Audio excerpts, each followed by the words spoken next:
Super Supportive by Sleyca. Chapter 269, Snow, Part 11. What a frown you wear, Stu, and so late in the night. Are your Huguenots causing you trouble? Stu realized he had been frowning, and gazing far longer than he'd intended through the floor of the room that held his Huguenot collection. Stepping in here to check that nothing was out of order was one of the things he liked to do before sleep, but he'd ended up lost in thought. No, Kalesa, Mom. She was probably on her way to bed, too, and she'd stopped at the open door when she spotted him. The dark red robe she wore had been one of her favorites ever since he'd first met her. Of his father's spouses, Stu was closest to Olorn and Veln, but Kalasa had her own place in his rearing. She was more likely to criticize his management of himself in social situations than the others. She was often the best person in the house to go to for stories about Lela. Asking for her help with almost any school assignment was bound to be fascinating, but it would take thrice as long as talking to his other parents about the same thing, and sometimes result in follow-up lessons days later. I'm fine, and so are the Huguenots. I was thinking about something else. Would you like to combine your thoughts with mine? She offered. I have time to listen if you want my ears. The questions that had begun to bother him after his latest talk with Alden approached his lips. Why is Alden behaving oddly? Does it have something to do with how the ambassador treated him and the other avowed? If I have done something myself to make him behave oddly, what is it? How do I make it better? I would like to keep my thoughts to myself tonight, he said. Thank you. She nodded. Sleep well. He listened to her footsteps fade down the hall, feeling regret. She might have answered his questions easily. Even if she couldn't, it would be a relief to confirm that they were difficult questions and sensible ones, so that he wouldn't worry he was missing something obvious. But to ask for her advice about this, he would have to explain what he was up to in the manuscript library. Most of the unusual behavior from Alden was a sudden and inexplicable lack of enthusiasm for talking about his skill, which he had always been eager to talk about and practice with Stu before. Kalasa might try to tell Stu why he shouldn't research skills for Alden, or she could say something else even more disappointing. I should have given her a chance not to say something disappointing. She cares about me. He looked down at the Huguenots again. He had placed a few particular ones in prominent positions when he returned them to their habitat last time, and they were still there, stones that represented things he was confident in. A red one, for a friendship he knew he wanted to make stronger. A black one with a white stripe down the center, to remind him of difficulties he'd endured and how he'd been changed by them. A purple one for a day he longed for in the future, when he would greet his father as someone who walked the same path. I'll tell him I'm all right. You not only raised a child to adulthood, but to knighthood. I am well. I can walk with firm steps beside you all now, and you can rely on me as much as anyone else. We'll make this universe a better place together. Even if I started from far behind. Even if I'll have to travel part of the way on my own. Stu still listened for Kalasa, but she was gone too far. The loudest sound in the room was the trickle of fresh water into the Huguenot's pool. His eyes lingered on the red one. I'll call him again before bed, to see if he's behaving more like himself now. And if he was still being odd, Stu could ask him why directly. It was blunt, but Alden was not someone who was offended by plain communication, and plain communication would strengthen their friendship. If there was a problem, they would solve it together. Stu liked this decision. He headed up to his room to make the call.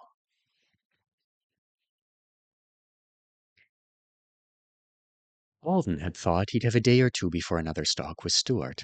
He'd been wrong. Not long after he'd made it back to Selena North, Stuart had called him, on a mission to understand him better through gentle interrogation.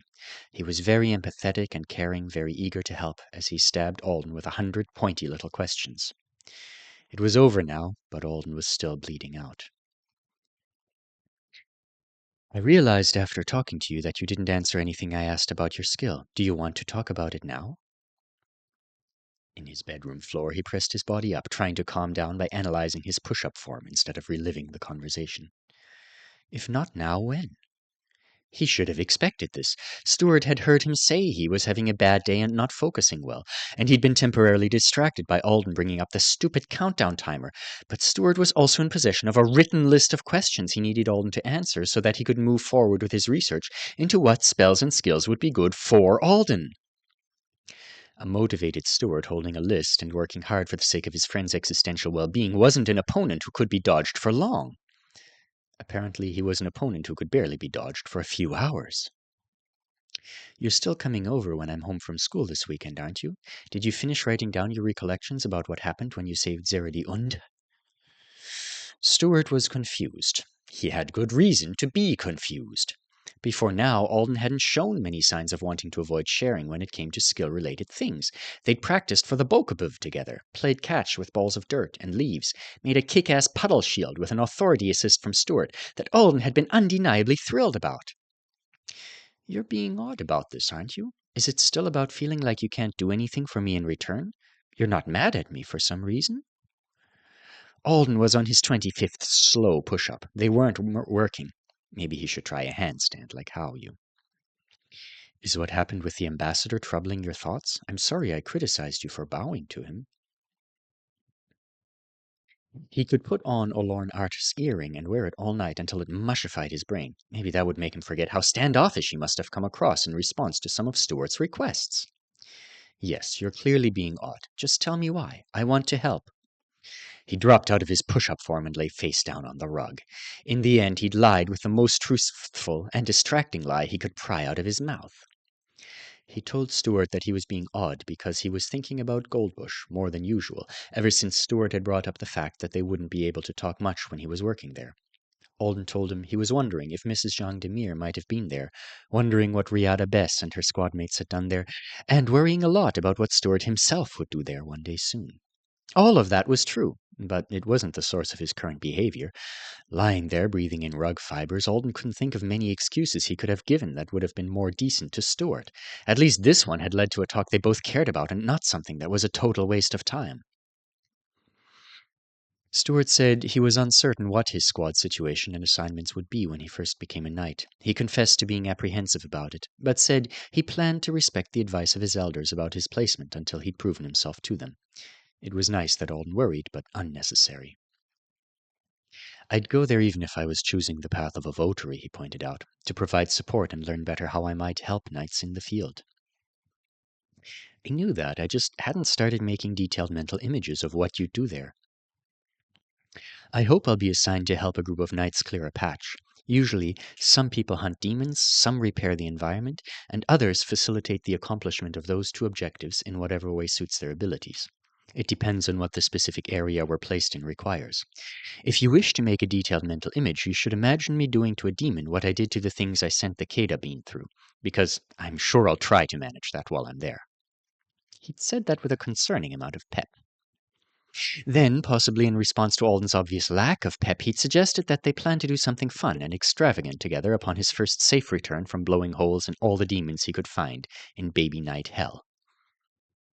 It will give us both a celebration to look forward to during whatever hardships we may face, he'd said. So Alden was supposed to be thinking of extra extravagant activities that he'd like to experience on the Triplanets, something really blissful he could enjoy daydreaming about while mutated monstrosities clawed at Stuart's being and ate his arms and legs.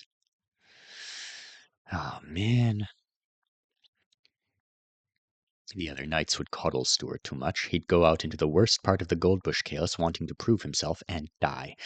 Or the other knights would think of him as a weakling destined for a short future anyway. They'd leave him behind when the going got tough, and he'd die. One of his siblings trying to protect him would die, and then he'd get depressed and die. He'll aim Maker of Narrow Ways at some funky demon with chaosy reflective properties. The skill will bounce off, hit him in the face, and he'll die.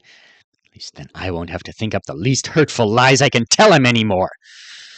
And there was the sharp truth inside that kept growing larger and more painful with every passing day. Alden couldn't talk about his skill because of that damn tattoo, but there were other secrets he could share that he was choosing not to.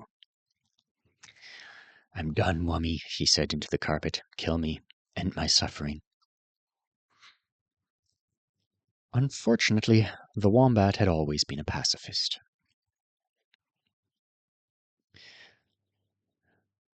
Bo, Alden texted later, what do you think would happen if the Artonans found out about me being a wizard? I know we've talked about it some, but being serious, what do you think?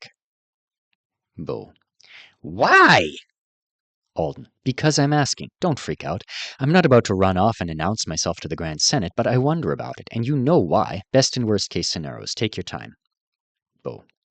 Best case is they decide to play you up as a once-in-a-century marvel. They send you to wizard school for 30 years to make you educated, and when you're not in an alien classroom, you're being paraded around various planets. Maybe in your 50s or 60s, they'll let you come back here to live, but by then you're basically a tall Artonan. Or you're forced to act like one anyway, because it's too inconvenient for the triplanets if you try being anything else. Some humans call you a traitor, some worship you. You have to travel with a security detail. Bo. The worst case should be obvious to you. Do I really have to say it? Alden. They murder me. Bo. They wipe out humanity and use Earth as a vacation destination. Bo. You said worst. You being murdered isn't the worst. Alden. Thanks a bunch. Bo. I don't know why you're using the sarcastic font when you asked for this yourself. Bo. Hey. Bo. You good? Alden. Yes, just torturing myself a little. Bo. Stop being an asshole to yourself, asshole. Wasn't this supposed to be your time to explore positive new ways to live your life? Do that! Bo. Wait at least a decade before you make any decisions about the wizard thing. Alden. Yeah, I know.